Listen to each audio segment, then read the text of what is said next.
Narito na naman ang mainit na balita mula sa mundo ng politika. Umabot sa ating mga telebisyon at radyo dahil sa isang makasaysayang hakbang laban sa katiwalian sa bansa. Sa kabila ng mga banta at pangamba, hindi tinatablan ng takot ang mga guerrilla generals na nagsimula ng isang kilusan upang sugpuin ng malawakang katiwalian sa ating gobyerno. Ang kanilang mensahe, hindi nila iniiwasan ang hamon na ito at handa silang magbigay ng laban. Nitong nakaraang linggo, isang makapangyarihang pahayag ang inilabas ng grupo ng mga guerrilla generals na kilala sa kanilang mga misyon upang labanan ng katawalian at mga maling gawain sa gobyerno. Ayon sa kanilang mga leader, hindi sila natatakot kay President Kuting ng Norte Jr. o sa anumang ahensya ng gobyerno. Bagkus ay determinado silang isakatuparan ng kanilang layunin. Ang paglilinis ng pamahalaan mula sa mga tiwaling opisyal, hindi kami magpapadala sa mga pananakot, sabi ng isang hindi pinangalan ng general sa kanilang pahayag. Ayon sa mga sources, sa mga guerrilla generals ay matagal nang nag-oorganisa at nagmamasid sa mga aktibidad ng ilang matataas na opisyal sa gobyerno nang inirereklamo ng malawakang korupsyon. Inilunsad nila ang kanilang kilusan upang tiyakin na hindi makakalimutan ng kanilang mga layunin ang magpatuloy sa laban kontra sa katiwalian at upang masiguro ang mas makatarungan at malinis na pamumuno sa buong bansa. Hindi rin nila isinasantabi ang pangangailangan ng suporta mula sa mga mamamayan at mga organisasyong hindi sang-ayon sa korupsyon. Kasabay ng kanilang deklarasyon, nagsimula na ang mga operasyon ng kilusan. Ayon sa mga ulat, may mga operasyon nang isinasagawa sa ilang rehiyon upang tanggalin ang mga tiwaling lokal na opisyal at magsagawa ng mga investigasyon sa mga kaso ng korupsyon. Isang bahagi ng kanilang estratehiya ang makipag-ugnayan sa mga lokal na komunidad upang makakuha ng impormasyon at suporta sa kanilang mga hakbang. Subalit ilang mga eksperto at opisyal na nag-aalala na maaaring magdulot ng hindi inaasang epekto ang ganitong uri ng aksyon. Samantala, ang mga pahayag mula sa Malacanang ay magpapatuloy sa pagiging maingat. Ayon kay Presidential Spokesperson, hindi nila minamaliit ang mga hakbang na ito ng mga guerrilla generals. Ngunit iginiit nila na ang mga hakbang laban sa katiwalian ay dapat isagawa sa ilalim ng mga batas at tamang proseso. Nagbigay din siya ng babala sa mga kumikilos laban sa gobyerno na maaari nilang makaharap ang mga legal na konsekwensya na kanilang mga aksyon. Sa kabila ng mga hamon at banta, patuloy na umaasa ang mga guerrilla generals at ang kanilang mga taga-suporta na ang kanilang kilusan ay magdudulot ng positibong pagbabago para sa bansa. Hindi nila balak tumigil hanggat hindi nila nakikita ang mga tiwaling opisyal na nahaharap sa mga nararapat na parusa. Ang isyu ng katiwalian ay nananatiling isang malaking hamon at ngayon ay ipinapakita ng mga guerrilla generals na handa silang magsakripisyo upang isulong ang kanilang layunin. Ang mga susunod na araw ay magpapakita kung ano ang magiging epekto ng kanilang kilusan sa politika at sa pamumuno ng bansa. At yan nga ang mga balitang ating pagkakatutukan, at kung bago ka pa lamang sa aking channel ay huwag kakalimutang mag-like, share and subscribe para updated ka sa aming mga bagong balita dito sa Tatak Pinas.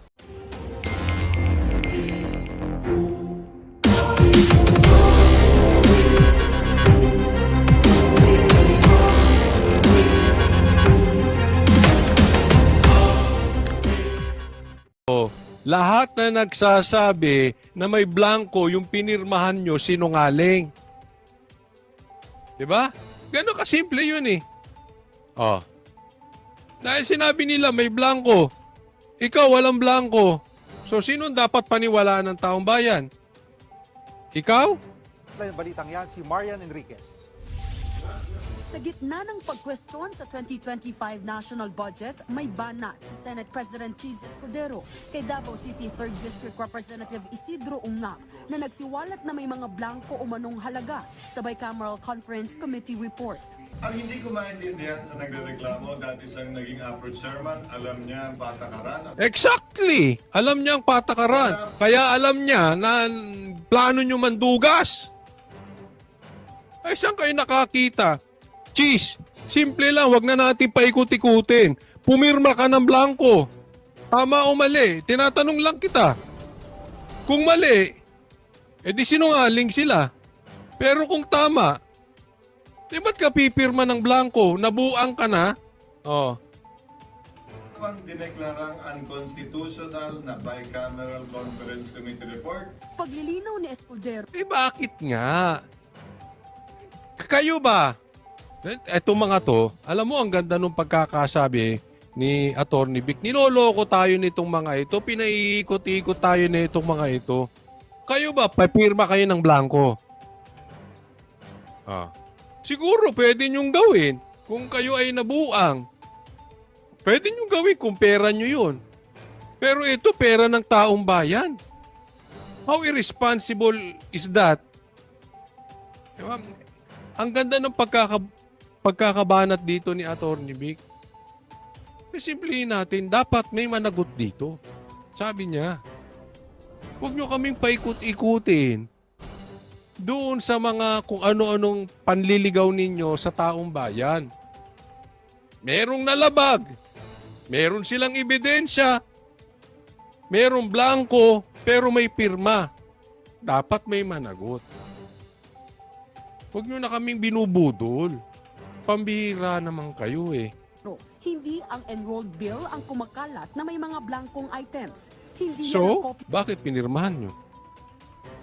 yang isinumite kay Pangulong Bongbong Marcos na pinirmahan niya.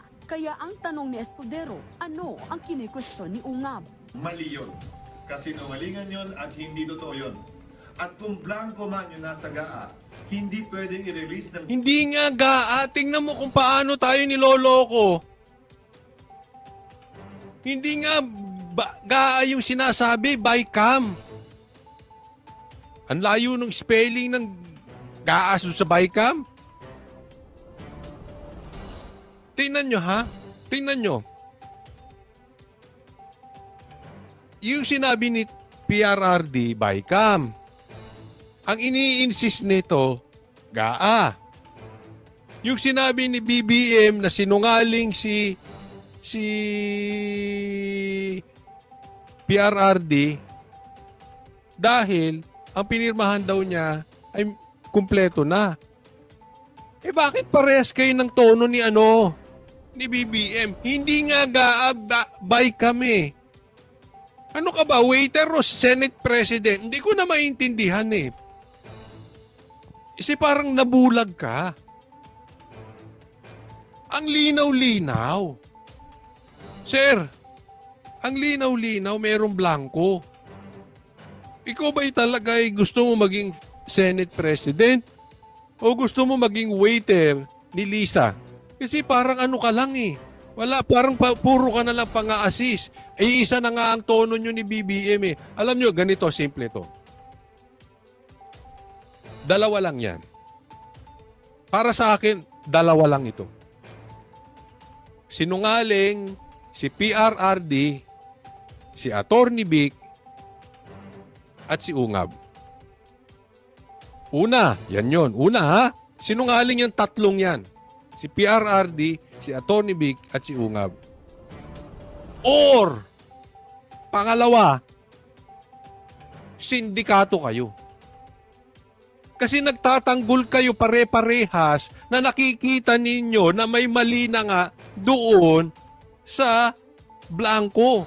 At ipinagtatanggol nyo yung kamalian na posible makapagnakaw eto mga to na naglagay ng figures ng budget dyan. Naunawaan nyo? So dalawa lang ang pagpipilian ng taong bayan. Kaya kayo mga manunood, tatanong ko sa inyo, sinungaling ba yung tatlo? Kasi kung totoo tong sinasabi ni Chis Escudero, sinungaling si Atty. Vic, sinungaling si PRRD, sinungaling si Ungab. Pero kung totoo sinasabi ni PRRD, ni Atty. Vic at ni Ungab, sindikato itong mga ito, instead na hinaharap nila yung problema at nagtuturo sila kung sino ang may kasalanan, nagkakampihan, nagsasagipan. Para ano? May kanya-kanyang pakinabang?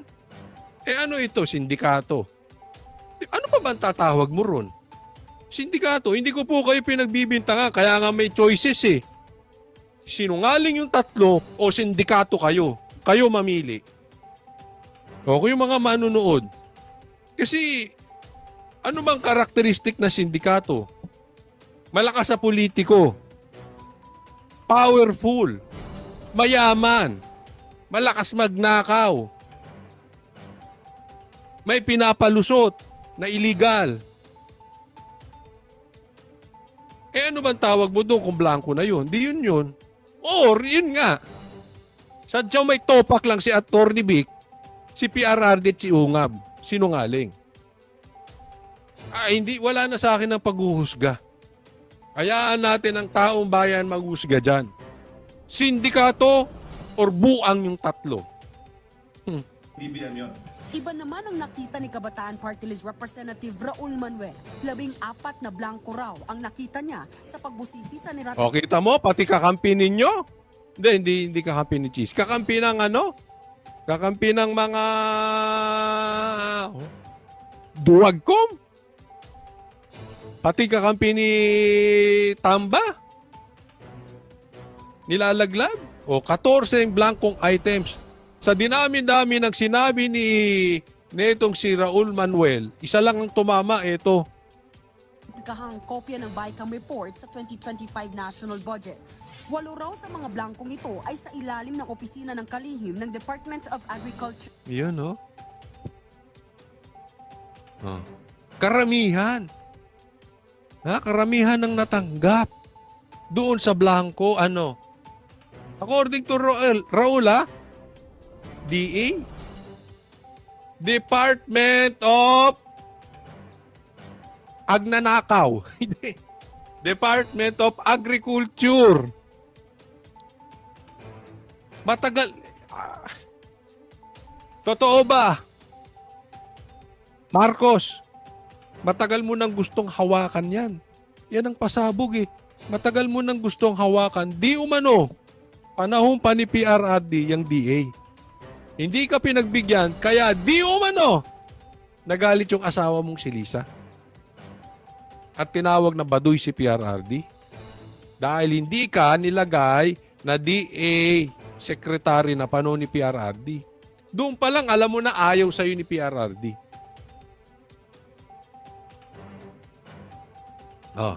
Tapos, nung naupo kang presidente, ikaw na presidente, ikaw pa ang DA secretary.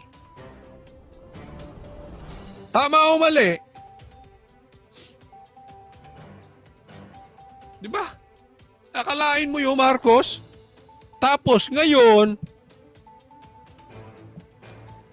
ang may malaking anomalya patungkol dito ay patungkol sa Department of Agriculture. May naaamoy ako. Tanong, umaasenso ba ang DA? Naayos ba yung mga magsasaka natin? Ang dami ko kang nakakausap patungkol dito eh. Puro na reklamo ng mga magsasaka natin. Kumukuha na lang kayo ng mga bigas sa ibang bansa. Nalulugi na dito. Kulang na nga kayo sa suporta sa mga magsasaka natin.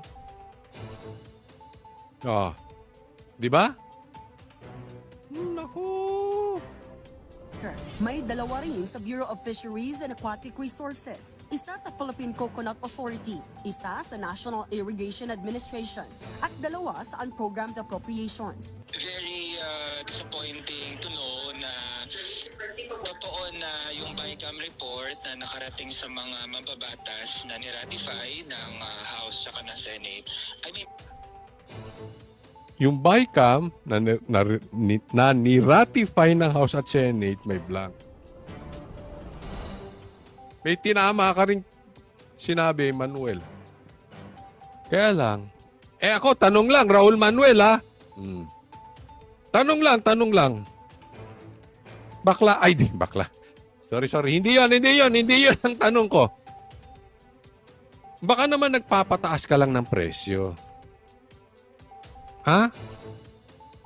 Kaya nilalaglag mo yung mga kasamahan mo dyan sa Quadcom na mga kaibigan mo na kasi dito, kinakampihan mo si BP Sara, kinakampihan mo dito ang Duterte. Kasi sila nagpasabog nito, si Duterte, di ba? So nilalaglag mo rito yung mga kasamahan mo dyan sa Kongreso. Maganda nga yan, at least, di ba? Pag tama, purihin. Pero, baka nga nagpapataas ka lang ng presyo. Ha? Nang babantay kami sa'yo, ha? Bantayan natin to. Pag eto, biglang tumahimik sa dulo. Maraming ganyang politiko, kaingay-ingay. Pagdating sa dulo, biglang bumibitaw, biglang tahimik. Pero yung pagkakamali, hindi pa rin nabubuksan. Hindi pa rin nasusolusyonan yung pagkakamali. 'Di ba? May mga ganyan. Bibirahin yung mali. Yung mali na natili pa rin. Patuloy. Pero tumahimik na. Hindi na binabanggit. Kaya bantayan natin yung mga katulad nitong si Raul Manuel. Pag eto tumahimik, nasalpakan ng bunganga nito ng e-money. Bakit ba nasalpakan ng bunganga nito. Di ko na alam kung ano sinalpak dito. Basta may isinalpak. Malaki siguro. Kaya tumahimik. Hindi kita pinagbibintangan, ha? Sinasabi ko lang, babantayan ka namin. Pag tumahimik ka dyan, bigla-bigla.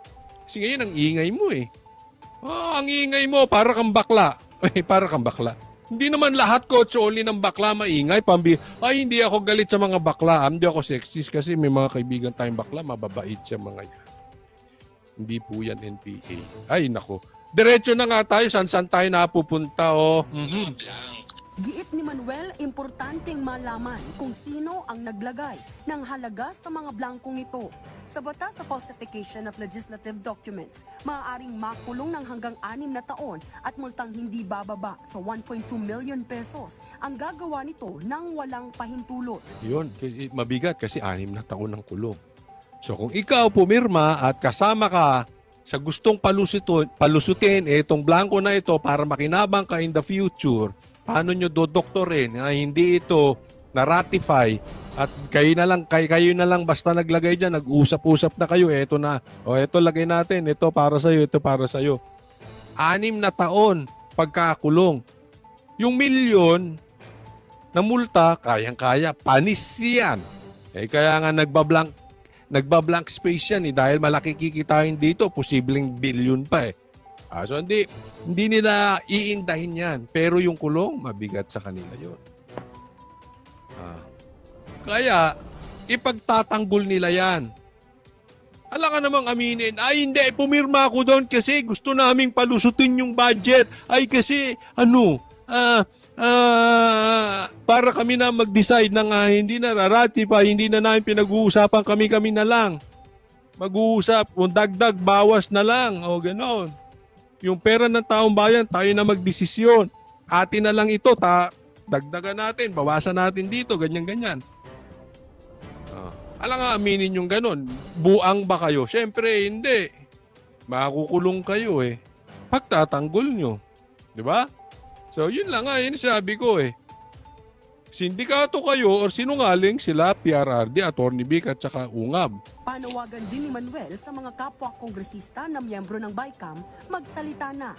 Ayon naman kay dating Senator Ping Lacson, dapat mabusisi ito ng maigi. Kung ang enrolled bill daw ay iba sa ratified BICAM report, ang Kamara raw na in charge sa pag-imprenta ang dapat magpaliwanag. Ganyan daw ang nangyari noong 2019 na maraming nabito sa budget nang madiskubre na may mga maanomalyang pinasok sa printed enrolled bill na wala naman sa ratified BICAM report. Hanggang ngayon, wala pa ring pahayag ang nagbitiw na chairman ng House Appropriations. Alam nyo, napanood ko tong kay Ping Lacson. At meron dapat managot dito. So, depende lang sa sitwasyon, sabi niya, ang talagang dapat bagsakan nito, itong Kamara, ngayon, pwedeng yung Kamara at Senate, or pwede rin kasama mismo yung presidente. No? Mahaba ang kanyang paliwanag patungkol doon. But one thing for sure, may blanco Ibig sabihin, halimbawa, bigyan ko kayo ng halimbawa.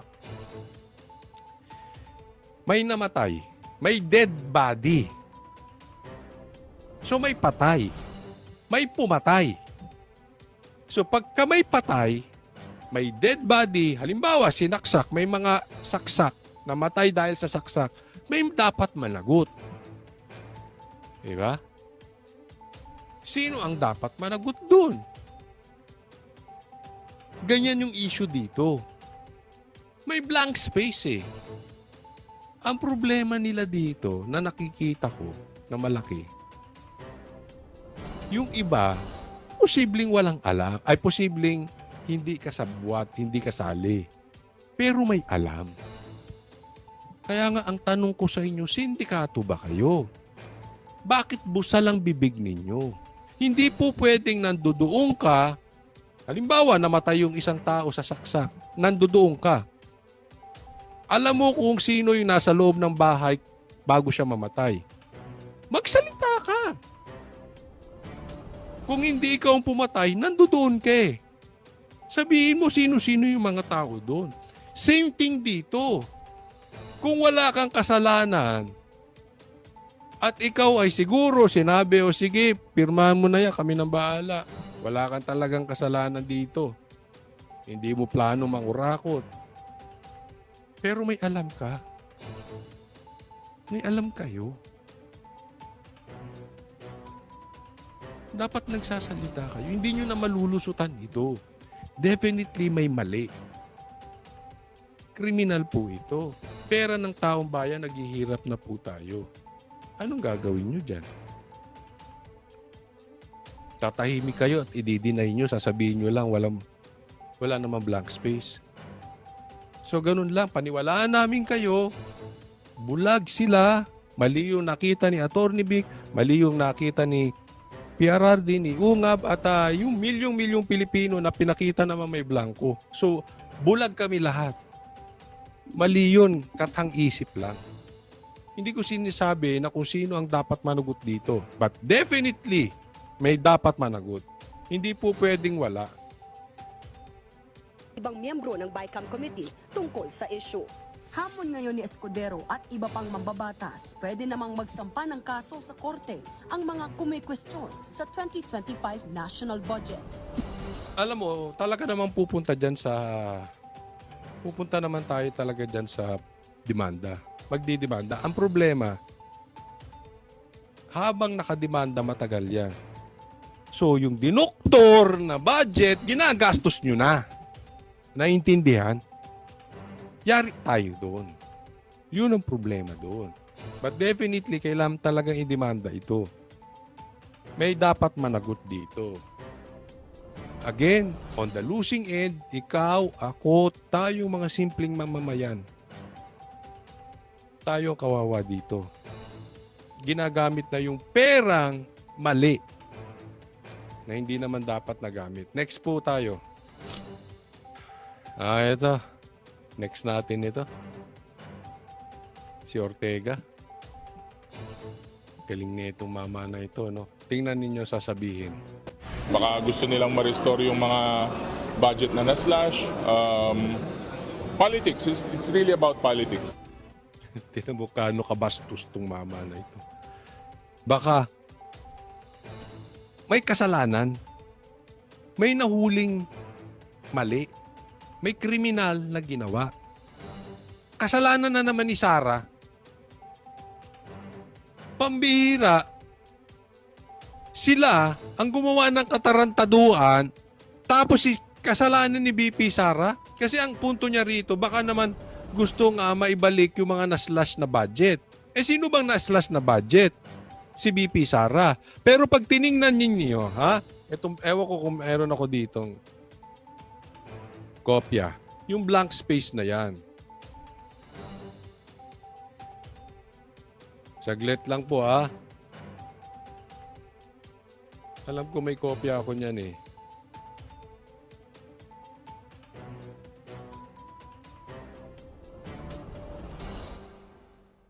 Hindi ko makita. Basta ganito yan. Ang daming na doon sa original, tapos may blank space, may mga nadagdagan departamento. Okay? Ang dami po nadagdagan. Yung department, yung Office of the Vice President, wala naman nadagdag. So kayo nagpalabas ng hindi itong mama ito. Hindi kayo nagpalabas ng magic. Kayong nakinabang kung sino man yung nadagdagan, tapos kasalanan ni BP Sara. Anong klaseng paliwanag niyan, sir? Di ba? Anong klaseng paliwanag yan? Pumatak na naman kay BP Sara. So pagka merong nabubuking nakatarantaduhan ng mga iba mong kasamang mga politiko, kasalanan ni BP Sara. Ganon. Pamumulitika lang ito ni BP Sara. So pag yung si Congressman A nabukong magnanakaw ng Duterte, instead na imbestigahan nyo, totoo ba yung pagnanakaw, ibintang na lang kay BP Sara. Halimbawa, may namatay na congressman at ang sa loob ng building na kung saan maraming politiko, instead na imbestigahan ninyo, ibintang kay BP Sara kasi si BP Sara Orang Duterte ang nagsabi ang pumatay niyan kongresista. So tuwing meron kayong kababalaghang gagawin, meron kayong kriminal na gagawin na mabubuking ng Duterte, kasalanan ni BP Sara. Aba, matindi. Napakadaling palusot nun. Isipin mo, gagawa ka na lang ng katarantaduhan, in the end, sasabihin natin, ibintang lahat yan sa Duterte. Kung sino ang makahuli sa pagnanakaw natin, ibintang natin sa kanila pabalik. Ganon. Dahil sila ang lumalaban, ibintang natin sa kanila. Easy. Pamumulitika lang to. Ganon. So wala kayong planong imbestigahan yung blank space na yan. Wala kayong planong parusahan yung gustong magnakaw. How convenient it is ibintang kay Sara. Politika ang nakikitang dahilan kung bakit binabato ngayon ng aligasyon ang 2025 national budget. Ayon kay House Deputy Majority Leader, Sana kung di kayo gumagawa ng mali, hindi kayo walang nasasabi sa inyong mali. La Union 1st District Representative Paulo Ortega, naniniwala siyang layo ng usaping lumikha ng pagkakabahabahagi at ibalik ang 2 billion pesos na halaga ng alokasyon sa tanggapan ni Vice President Sara Duterte. Matatanda ang Alam mo, that is so bobong komentaryo. That is so bobo. Sorry po, ayoko nagbumura. Hindi naman mura yun eh. Medyo nakakaasar na talaga. Hindi na nakakatuwa. Kasalanan ni BP Sara. Ibintang nyo na. Palagay ko, ang pumatay kay ang pumatay kay Jose Rizal si PRRD. Ang pumatay kay Magellan ay si BP Sara. Ganong kaboboy itong mga ito, ang mga komentaryo nila. Nawasan ang pondo ng opisina ng Pangalawang Pangulo para sa taong 2025 dahil sa mga kontrobersyang ipinupukol kaugnay ng... So, kaya ganito, blinang space nila kasi gusto nila maibalik yung kinaltas sa Office of the Vice President. Ganon. Wala nga siyang kinalaman dyan. Nasa sa inyo na nga yung budget na yan. Sabi niya, kayo nang bahala dyan. Hindi rin naman siya nasusunod eh. Sinong wala naman siya doon. Ba't kasalanan? Hindi ko alam kung nagbobobobobohan itong mga ito. Bobong talaga eh. Paggastos ng confidential funds nito. Si Davao City 3rd District Representative Isidro Ungab ang naghayag na may blankong items sa bicameral